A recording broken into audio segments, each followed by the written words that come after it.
عبداللہ بن عمر اور عبید اللہ بن عمر بصرہ سے گزر رہے تھے ایک جنگ سے واپسی پر، تو حاکم بصرہ نے آپ کو کچھ پیسے دیے کہ یہ مال غنیمت میں جا کے جمع کروا دینا،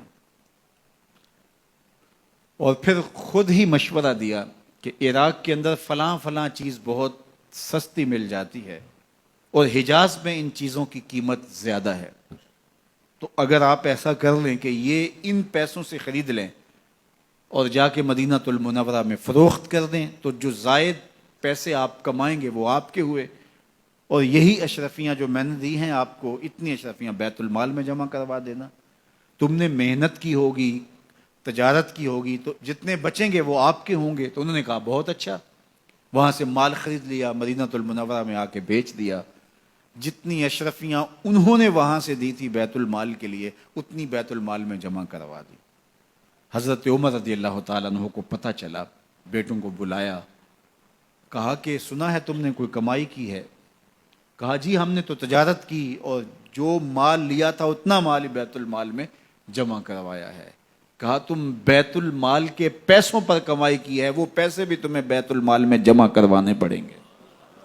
یہ عمر ہیں رضی اللہ تعالیٰ عنہ۔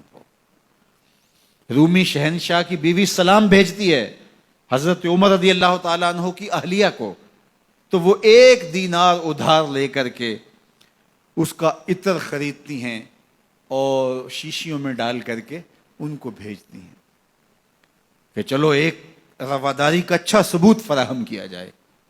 تو وہ واپسی پر انہی شیشیوں کے اندر قیمتی موتی بھر کے بیچتی ہیں، جواہرات بھر کے بیچتی ہیں۔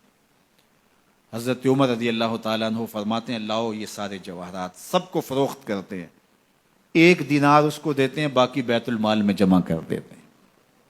تو جب اپنی زندگی اتنی محتاط ہوگی، اتنی خوبصورت ہوگی، تو پھر کس طرح کوئی گورنر زیادتی کر سکتا ہے؟ تو حضرت سیدنا عمر رضی اللہ تعالیٰ عنہ نے اپنا طرز زندگی اور انداز معاشرت اتنا سادہ اور اتنا خوبصورت رکھا کہ اس کے مطابق تمام گورنروں کو ڈھالنے کی تلقین کی۔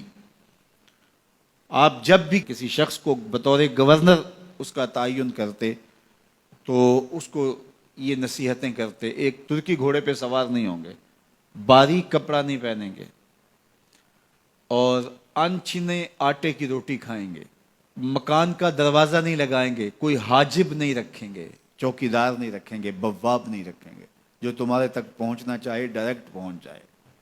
اللہ اکبر۔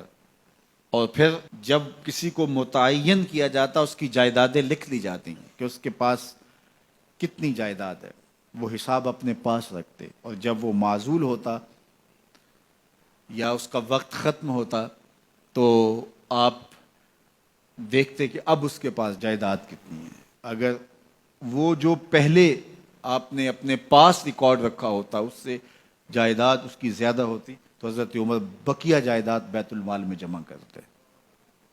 اللہ اکبر۔ اور یہ کیسے تھا؟ گورنر بول نہیں سکتا تھا، اس لیے کہ حضرت عمر کی اپنی بود و باش بھی اسی طرح کی تھی، اپنا طرز زندگی بھی اسی طرح کا تھا۔ مال غنیمت میں بہت ساری چادریں آتی ہیں جو سب کو تقسیم کر دی جاتی ہیں۔ خطبہ جمعہ دینے کے لیے آئے تو ایک شخص کھڑا ہو گیا، عمر خطبہ بعد میں سنیں گے، پہلے یہ بتائیں کہ یہ جو تم نے قمیض پہنی ہے یہ کہاں سے آئی؟ مال غنیمت کے اندر جو چادریں آئی ہیں سب کے حصے میں ایک ایک چادر آئی، آپ داراز قد ہیں، ایک چادر سے قمیض نہیں سل سکتی، تو آپ کی قمیض کہاں سے آئی؟ پہلے اس سوال کا جواب دے دیجئے، پھر خطبہ سنیں گے۔ اللہ اکبر۔ آپ کے بیٹے کھڑے ہوتے ہیں، کہا ایک چادر سے میرے باپ کی قمیض نہیں بنتی تھی، میں نے اپنے حصے کی چادر بھی اپنے باپ کو پیش کی ہے۔ اس نے کہا اب سناؤ، اور ہم سنتے ہیں۔ یہ ہے حضرت عمر رضی اللہ تعالیٰ عنہ کی اپنی ذاتی زندگی۔ ایاز بن غنم کے بارے میں یہ پتہ چلتا ہے کہ وہ موٹے کپڑے نہیں باریک کپڑے پہنتا ہے۔ اس نے گھر کے دروازے پر بواب بھی رکھا ہوا ہے، چوکیدار بھی رکھا ہوا ہے۔ تو حضرت عمر رضی اللہ تعالیٰ عنہ محمد بن مسلمہ کو بھیجتے ہیں، محمد بن مسلمہ جاتے ہیں اور جا کے تحقیق کرتے ہیں تو ایسا ہی پاتے ہیں، تو ان کو وہیں گرفتار کر کے لے آتے ہیں اور حضرت عمر کے دربار میں پیش کیا جاتا ہے، چھڑی اس کے ہاتھ میں دے کر فرماتے ہیں جاؤ تم بکریاں چرایا کرو، تم گورنری کے لائق نہیں ہو۔ ایک گورنر کو بکریاں چرانے پہ لگا دیتے ہیں اس لیے کہ تم نے ان اصولوں سے، ان ضابطوں سے انحراف کیا ہے جو ایک سلطنت کے ذمہ دار کے لیے لازم اور ضروری ہیں۔ دور موجود کے حکمرانوں کو، چاہے وہ عرب کے حکمران ہوں چاہے وہ عجم کے حکمران ہوں، اگر وہ اسلام کا نام لیتے ہیں تو انہیں اپنے اعمال کا جائزہ لینا ہوگا کہ ہم کھڑے کہاں ہیں۔